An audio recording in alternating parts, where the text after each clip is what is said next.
قل اعوذ برب الفلق، اے اللہ میں صبح کے رب کی پناہ میں آتا ہوں. یوں دعا مانگو، اللہ نے ہمیں قل کہہ دو میں پناہ مانگتا ہوں صبح کے رب کی. اللہ کو اس کی ایک صفت کا واسطہ دیا گیا ہے، اور جو پناہ مانگی گئی ہے کتنی چیزوں سے؟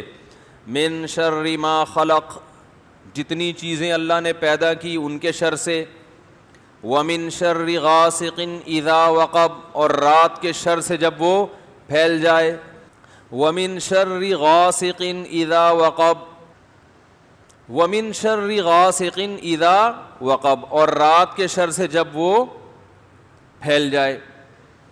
ومن شر النفاثات فی العقد، اور جو عورتیں جادو کرتی ہیں، گریں لگا لگا کے پھونکتی ہیں.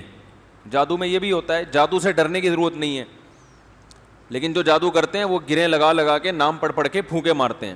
تو ان سے بھی کتنے شر ہو گئے؟ 3. ومن شر حاسد اذا حسد، اور حسد کرنے والے کے شر سے جب وہ حسد کرنے لگے. اللہ کو ایک صفت کا واسطہ دیا اور پناہ مانگی گئی 4 چیزوں سے. لیکن سورہ ناس میں معاملہ الگ ہے. قل، اے نبی کہہ دیجئے، اعوذ برب الناس، میں پناہ مانگتا ہوں لوگوں کے رب کی، جو لوگوں کو پالنے والا ہے. پالنے میں حفاظت بھی آ گئی نا، لوگوں کی حفاظت کرنے والا. ملک الناس، جو لوگوں کا بادشاہ ہے. یہ اللہ کو اس کی دوسری صفت کا واسطہ دیا جا رہا ہے. الہ الناس، لوگوں کا خدا ہے، معبود ہے.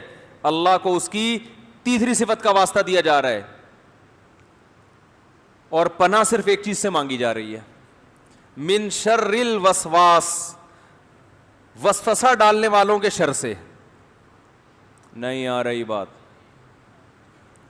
سورہ فلق میں اللہ کو صرف ایک صفت کا واسطہ دیا اور پناہ مانگی ہے 4 چیزوں سے. یعنی اس میں یہ بتا دیا کہ جن 4 چیزوں سے پناہ مانگ رہے ہو یہ اتنی خطرناک نہیں ہے، بس اللہ کو ایک صفت کا واسطہ بھی دو گے تو دعا قبول ہو جائے گی. ان سے پناہ میں لانا کوئی اتنا مشکل کام نہیں ہے، اور یہ بہت زیادہ خطرناک چیزیں نہیں ہیں. ارے تھوڑے پیسے مانگنے ہوں تو ایک آدھ واسطہ دیا جاتا ہے بس رشتہ داری کا.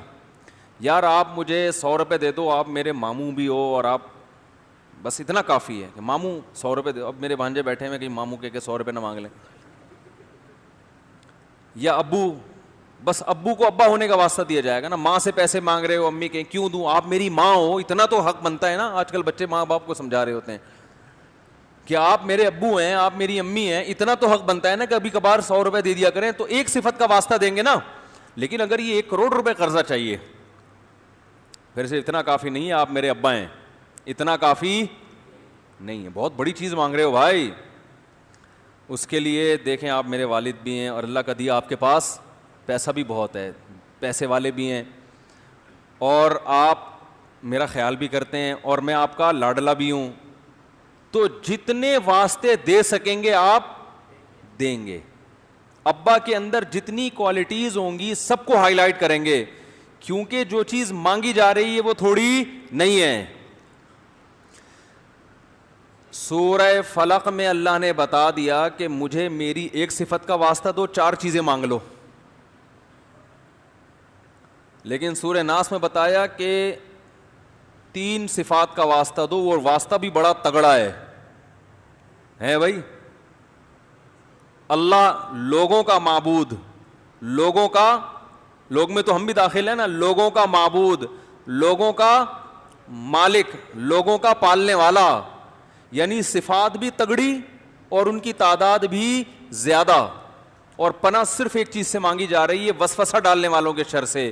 اس سے پتہ چلا کہ آپ اللہ سے بہت بڑی چیز مانگ رہے ہو، کیونکہ یہ کمبخت وسوسہ ڈالنے والے جیسے بیڑا غرق کرتے ہیں، جادوگر ایسا بیڑا نہیں غرق کرتا، حسد کرنے والا ایسا بیڑا نہیں غرق کرتا، اور رات کی تاریکی ایسا بیڑا نہیں غرق. رات کی تاریکی میں تو انجن آئل لیک ہو گیا نا، یہ ہو جائے گا سانپ کاٹ لے گا، کوئی بہت زیادہ ہو گیا، جن چڑیل بھوت آ گیا.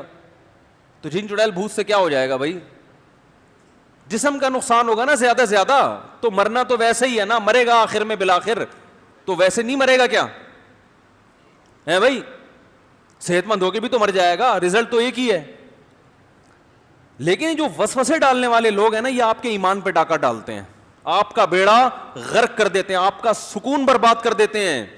جن چڑیل بھوت کا علاج ہو جاتا ہے, وسوسوں کا علاج جو حقیقی وسوسے ہیں. ایک وسوسے تو وہ ہوتے ہیں جو وہمیوں کو ہوتے ہیں, یہ تو ان کا دماغ کیا ہے, ڈاکٹر کو دکھانے کی ضرورت ہوتی ہے نا. ایک وسوسے وہ ہیں جو حقیقی معنوں میں کیا ہیں, اچھا بھلا اطمینان کی زندگی تھی, ایسی چیزیں جو 2 اور 2 4 کی طرح ثابت ہو چکی ہیں, ان میں کنفیوژن پیدا کر دینا.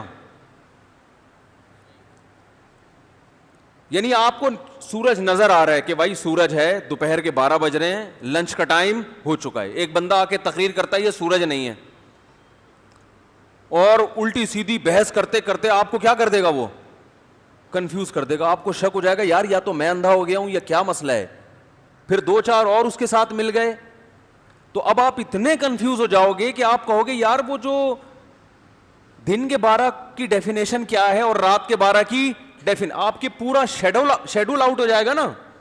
تھوڑے دنوں میں آپ دماغی توازن کھو بیٹھو گے.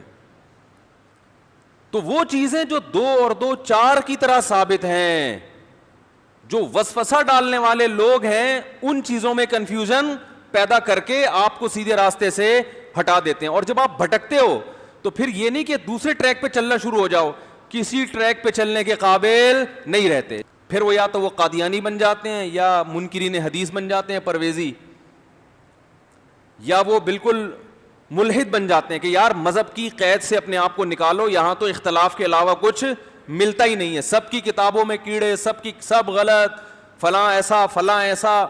پھر تھوڑی دیر میں انسان کہتا ہے یہ اکیلا صحیح کیسے ہو سکتا ہے, نتیجہ یہ نکلتا ہے کہ یہاں سے بھی جاتا ہے. تو جو طے شدہ باتیں غامدی صاحب نے کیا, رجم پوری امت کا اجماع ہے کہ شادی شدہ مرد کو کیا کیا جائے گا, رجم. اس میں خام خام ایک نئی تقریر اور ایک بحث چھیڑ کر اس کو کیا بنا دیا, مشکوک, کہ اسلام میں رجم نہیں ہے.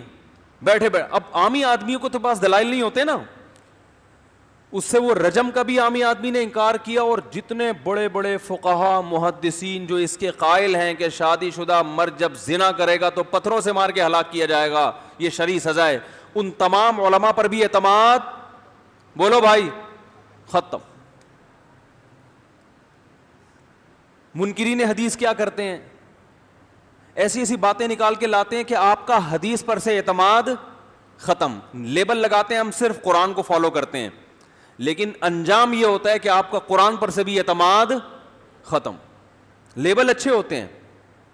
تو یاد رکھو وسوسہ وہ شخص نہیں ڈالتا جو کھلا دشمن ہو, وسوسہ اکثر وہ ڈالتا ہے جو دوست بن کے خیر خواہ بن کے آپ کو ورغلاتا ہے, جو خیر خواہ بن کے آپ کو کہتا ہے میں آپ کو صحیح گائیڈ کر رہا ہوں, حالانکہ وہ کیا کر رہا ہوتا ہے, غلط گائیڈ. تو اسی طرح یہ جو ایتھیس لوگ ہیں, ملحد, یہ لوگ بھی جو چیزیں 2 اور 2 4 کی طرح ثابت ہو چکی ہیں, ان چیزوں میں بحث چھیڑ کرنا لوگوں کو کس میں ڈال دیتے ہیں, وسوسے میں. اب یہ تقریر ایک ملحد نے چھیڑ دی کہ جتنے پیغمبروں کا قرآن میں ذکر کرتا ہے یہ سرے سے ان کا کوئی وجود ہے ہی نہیں. چلو جو بے دین لوگ تھے وہ کہتے تھے بھائی یہ پیغمبر آئے ہیں, کوئی ان کی تعلیمات کو فالو کرتا ہے, کوئی نہیں کرتا, کوئی ان کے نبی ہونے کا انکار کرتا ہے, لیکن ایسا نہیں ہے کہ شخصیت ہی کا انکار کر دیا جائے کہ ایسی کوئی شخصیت, بولو بھائی, آئی نہیں. تو مجھے خیال ہوا کہ میں اس کے سامنے بیٹھا ہوتا تو میں اس سے کہتا کہ آپ یہ کہہ رہے ہو کہ حضرت عیسیٰ ابن مریم نام کا کوئی شخص یا یہ شخصیت دنیا میں آئی نہیں ہے. کسی مورخ نے, کوئی تاریخ دان نے نہیں لکھا. مجھے ایک بات بتاؤ, جتنی تاریخیں لکھی گئی ہیں ان میں ہسٹری کی جو ڈیٹ بیان کی جاتی ہے وہ تو حضرت عیسیٰ کی طرف منسوب کی جاتی ہے کہ نہیں کی جاتی؟ کوئی مورخ ایسا ہے جو ہجری یا عیسوی سال کے علاوہ کسی اور تاریخ سے بات کرتا ہو؟ کیا ہو گیا؟ تو یہ اللہ نے کتنا بڑا انتظام کیا ہے پیغمبروں کے وجود کی دلیل کے طور پر. کہ انسانی زندگی پر پیغمبروں نے اتنا زبردست اثر ڈالا ہے کہ انسانوں نے جب بھی ہسٹری لکھی ہے پیغمبروں ہی کی کسی خاص واقعے سے اس کو شروع کرتے ہیں اور پیغمبروں ہی کے کسی خاص واقعے پہ اس کو ختم کرتے ہیں. اس کے بعد کوئی پاگل اٹھ کے یہ بولے کہ عیسی ابن مریم نام کا کوئی شخص گزرا ہی نہیں ہے تو خدا کی قسم یہ دنیا کا سب سے بڑا پاگل ہے, الو بنا رہا ہے آپ کو بیٹھ کے. یہ 2 اور 2 4 کی طرح جو باتیں ثابت ہیں نا ان کا انکار کر کے سوائے وسوسے ڈالنے کے اور کوئی کام نہیں کر رہا. جب بھی ہسٹری لکھی جائے گی تو یا تو قبل مسیح یا تو ہسٹری لکھی جاتی ہے ہمیشہ پیغمبروں, کیونکہ پیغمبروں کا اثر اتنا زیادہ انسانیت پہ رہا ہے کہ اس سے زیادہ دوسری شخصیتوں کا اثر انسان پہ رہا نہیں ہے. دنیا کی جو سب سے مؤثر ترین شخصیتیں ہیں آپ ان کے وجود کا انکار کر دیا اگر آپ نے, پھر کسی بھی شخص کے وجود کو کوئی بھی کسی طرح سے انکار کر سکتا ہے. پھر نیوٹن اور ایڈیسن تو کوئی کسی کھیت کی مولی ہے ہی نہیں. آئنسٹائن کا انکار اس سے بھی زیادہ آسان ہے. نہیں آ رہی بات. لوگ کہہ سکتے ہیں یار یہ سب جھوٹی, سائنسدانوں نے لوگوں کو الو بنانے کے لیے آئنسٹائن کا نام استعمال کیا, آئنسٹائن نامی کوئی شخص نہیں گزرا. جبکہ آئنسٹائن کا اتنا تذکرہ کتابوں میں نہیں ہے جتنا تذکرہ عیسیٰ ابن مریم کا ہے اور موسیٰ علیہ السلام کا ہے. اور کتنا اثر ڈالا پیغمبروں نے انسانی سیرت پہ, انسانی زندگی پہ, کہ آج بھی دنیا کی 2/3 سے زیادہ آبادی پیغمبروں کے وجود کو اور ان کی تعلیمات کو فالو کرتی ہے, چاہے مکمل کرے یا تعلیمات کو فالو کرنے کا دعویٰ کرے, لیکن ان کی تعلیمات میں نجات سمجھتی ہے. تو 2/3 انسانیت, 2/3 انسان یعنی مسلمان دیکھ لو, یہودی دیکھ لو اور عیسائی, کتنی بڑی آبادی بنتی ہے. 2/3 کے قریب انسان نہ وہ ایک دعویٰ کر رہے ہیں کہ ان پیغمبروں کی تعلیمات پر عمل کرنے میں نجات ہے. تو جن کی تعلیمات پر عمل کرنے میں نجات ہے ان کی شخصیتوں ہی کے وجود کا انکار کر دو, اس سے بڑی یعنی حقیقت کا انکار کوئی کر سکتا؟